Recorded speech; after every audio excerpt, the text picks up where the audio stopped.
Did you know the It Girl was made by a man? Not just any man, but an alleged creep. American Apparel is going public with an infusion of millions of dollars. A crusade to smash the garment industry's culture of worker exploitation. They represent our look. The AA girl didn't look rich, she didn't look polished. In fact, she didn't even look like she was trying. But somehow, she was the girl. The one in grainy photos sitting on the floor, hair messy, wearing something that looked like she just threw on after walking off a rooftop in Manhattan at 2 a.m. But still, looked better than everyone else. She's the queen of the cool girl. Lana Del Rey, Kim Kardashian, Olivia Rodrigo, Ariana Grande, Beyonce. The American Apparel girl hustles, and she turned $10,000 into $1 billion, making a special man some special money. And he was teaching you the right way to be a girl. The performative cool girl. His girl. Johnny Makeup was living there as well. My friends were like, why are you living with your boss? And I was like, why wouldn't I live with my boss? Why wouldn't you live with your boss if you had the opportunity to live in a big, gorgeous house? In a big, gorgeous house.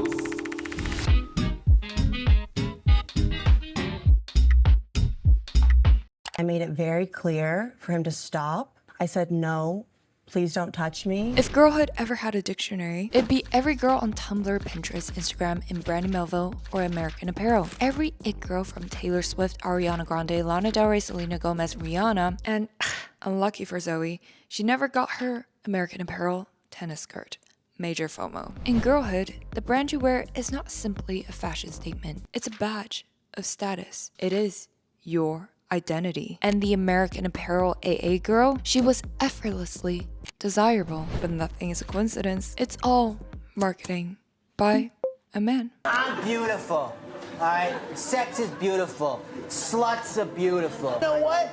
Sue me! As your marketing bestie, who graduated top 1% UCLA Business Economics with a background in marketing, we are going to study how exactly did a non-American man create the American It Girl, from simply understanding psychology and how he created 3 exact layers of shock marketing that skims and easy borrowed. We're talking about a $5 billion and a $2.7 billion brand. Except Dov Charney created that playbook 20 years ago. He just reused it for Easy as its CEO. But wait, how did American Apparel also burn itself into American ashes? I was looking at the company, market cap of less than $120 million. I mean, he has driven this company absolutely into the ground. Crazier and crazier. Probably be in therapy until the day that I die. So why does this even matter to you?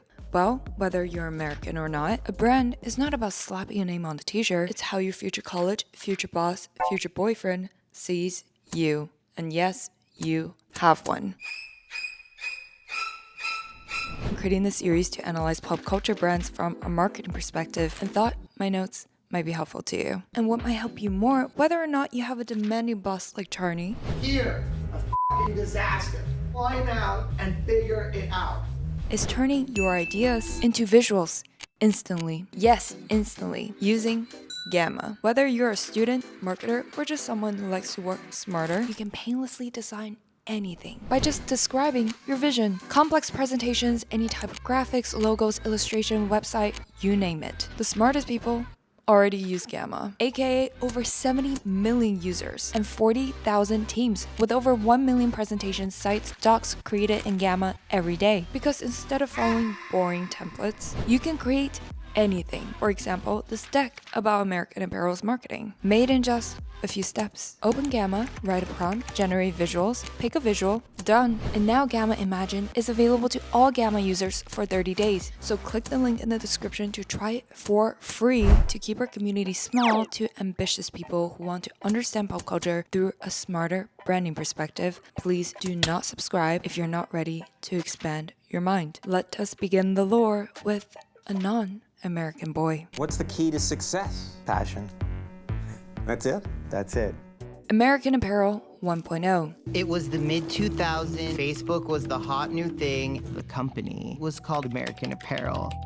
Dov Charney, a Syrian Jewish Canadian, had a vision. In 1989, he began selling t-shirts under the American Apparel name, and in 1990, he dropped out of college, borrowed $10K from his parents, and went for his American fashion dream in South Carolina before moving the manufacturing to LA in 1997. But lots of brands move to LA and die. So what turned $10,000 into $1 billion? And what turns the most basic t-shirts into a status symbol for hot girls? Surprisingly, shock. Shock marketing uses violation of social norms, taboos, or intense imagery to capture immediate attention, memory, and generate viral conversations. It could either land on one hand as memorable, but on the other, extremely cancelable. Hence, let's break down the 3 specific marketing manipulations of shock, curated by Charney: selling corn, selling superiority, selling a cult. While allegedly sexually assaulting his female employees, masturbated in front of an interviewer, and danced around naked in front of his female staff. In the stores, in the factory, across the board, sex was everywhere. Felt like there was a free sex vibe. But did he ever get away with it, or was the marketing too good? Despite a drop in retail industry profits, sales at American Apparel are up. Shock marketing 1.0. Selling sex. The advertisements were basically softcore porn. If it doesn't provoke, it's not American Apparel. Why? Because sex sells. The sex without the idealism would just be sleazy. The idealistic part without the sex would be boring. The company was expanding very quickly. Granted, these are very memorable ads, a lot of which were personally shot by Charney himself. The girls were not your typical celebrities or models. They are employees or people scouted on the street. Real people. Or, as they claim, embracing imperfection, blemishes, and asymmetrical features. It felt like voyeurism, like you were seeing something you weren't supposed to see, especially when they're directed to pose in extremely provoking positions, and that made the brand irresistible. We'll get to the fakeness of this real it girl in a moment that took American Apparel to its highest $1 billion valuation. But selling sex is nothing new. Calvin Klein and Tom Ford both did it. What did Dov Charney do differently to enhance the shock? Shocker, American Apparel's pubic hair mannequins might be grandfather to the Skims pubic hair underwear, or the inspiration for the viral Skims nipple bra, or the large nearly nude blow-up Kim doll in Times Square. Considering how Kim credited Kanye as the quote ghost creative director of Skims and Charney's impact on Kanye as the Easy CEO, it seems that Charney's marketing formula worked for more than 3 brands, even 20 years after. Every provocation was intentional brand engineering. I kid you not, Getting Banned was the campaign. American Apparel's marketing director Ryan Holiday admitted to serving ads in direct violation of publisher standards, knowing they will be pulled. But the ads would generate massive brand awareness in the minutes users saw them. The outrage was the cheap ad spend. 5 American Apparel ad campaigns, each costing under $1,500, were covered by Adweek, The Hollywood Reporter, The Daily Mail, NBC, and Gawker, generating millions of earned media impressions worldwide. But was this softcore marketing a true artistic campaign, or was American Apparel just a Playboy mansion with a business license? Well, Charney certainly did tell The Guardian, quote, "Sleeping with people you work with is unavoidable." But some of his Dove girls might have regretted being American Apparel girls, as one of the New York lawsuit alleges that Dov Charney forced a teenage girl to perform sexual acts under the threat of losing her job, while a Los Angeles lawsuit alleges that Charney sexually assaulted a former employee during a hiring interview for a modeling gig at his home. Even outside the Dove girls, in 2004, Claudine Coe of Jane magazine published an essay narrating that Charney began masturbating in front of her while she was interviewing him. Yep,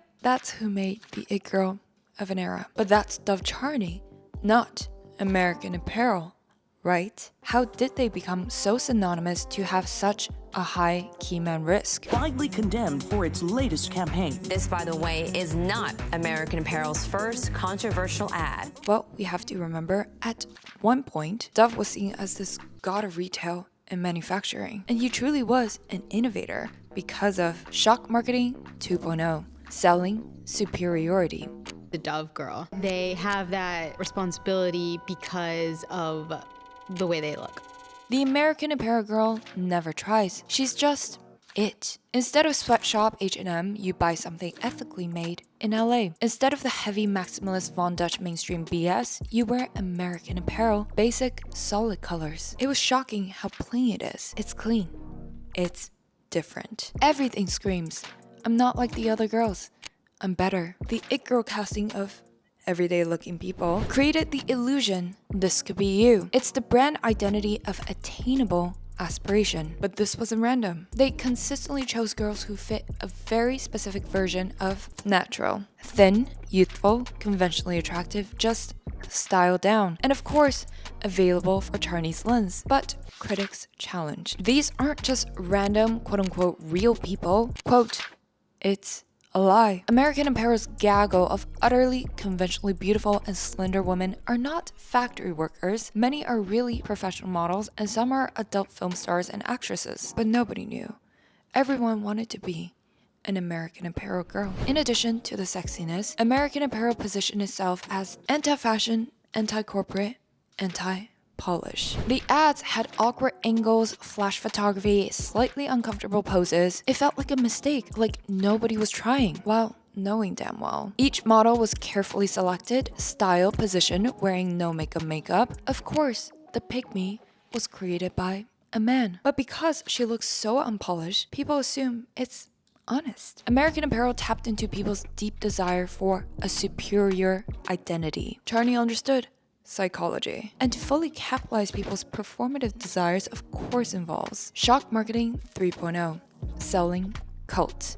Dev's a really exciting person to work with. I think Dev's a brilliant man. American Apparel is such a hot thing right now. Every cult starts with making you feel chosen. American Apparel was no different. Getting hired at American Apparel wasn't like getting a retail job. It was like getting selected. You were cool enough, you had the look, you were in the inner circle now. New hires at the factory received a welcome gift bag that included a BlackBerry phone so they always be on call, a Leica camera, a vibrator, and a copy of the 48 Laws of Power, which Dove quoted regularly. The culture was shocking and mesmerizing. Plus, the shocking brand halo of ethics, it's game over. No brands were willing to set their factories in the US and pay workers above minimum wage, but American Apparel did, which elevated them to moral superiority. Made in USA, sweatshop free on every bag, every tag, every storefront. It perhaps gave them a PR armor that hid a lot of the disturbing things behind the scenes. But you have to give it to Charney. He gave more reasons for people to feel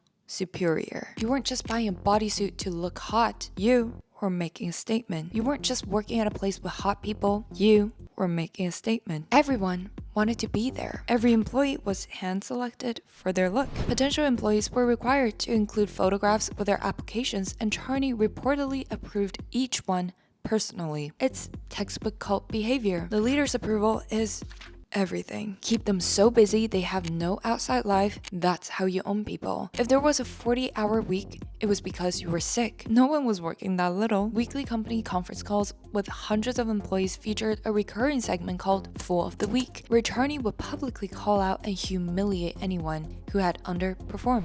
I was off work. It was probably 10 o'clock, 11 o'clock at night, and my phone rang, and it was my boss, the head of the whole company. And I answered the phone, and he didn't say anything other than just, I hate you. He just said it. He was just like, I hate you. I fucking hate you. And then he just hung up. I mean, it was like a regular day at American Apparel.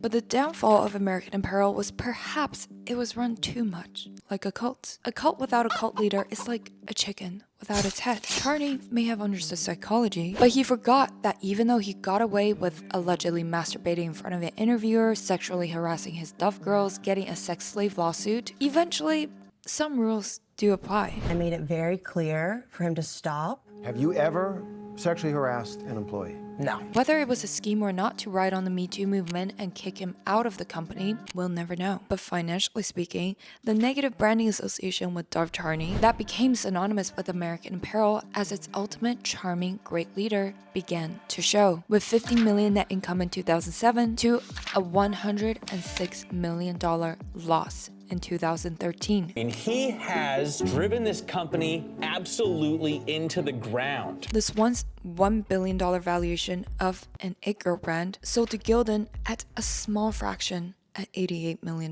Sure, the company also had liquidity issues, but from a brand POV, when the brand of It Girls is now associated with an alleged creep who dances naked around his female employees and masturbates in an interview, the halo effect burns to hell. The tale of how a man of great marketing genius could build a brand up so high just to ruin it with his own hands. But on the other hand, perhaps another audience doesn't care. Hence, the fashion empire restarts with Dove Charney, with Los Angeles Apparel and Kanye's Yeezy. The uncomfortable truth, this brand didn't succeed despite its controversy. It succeeded because of it. But shock marketing is a double-edged sword. You can use it to drive tremendous impact, or you can use it to create a cult under the disguise of an It Girl fantasy. I trust that you can use this knowledge wisely. If you want to understand pop culture through a smarter, brand new perspective, follow the pod for more, give it a 5-star review. It's free and will help the show help you. This is your marketing bestie, Zoe Unlimited. Episodes are available on all podcast networks, Apple, Spotify, YouTube, and if you didn't hate this episode, you might not hate these other 2 I made just for you.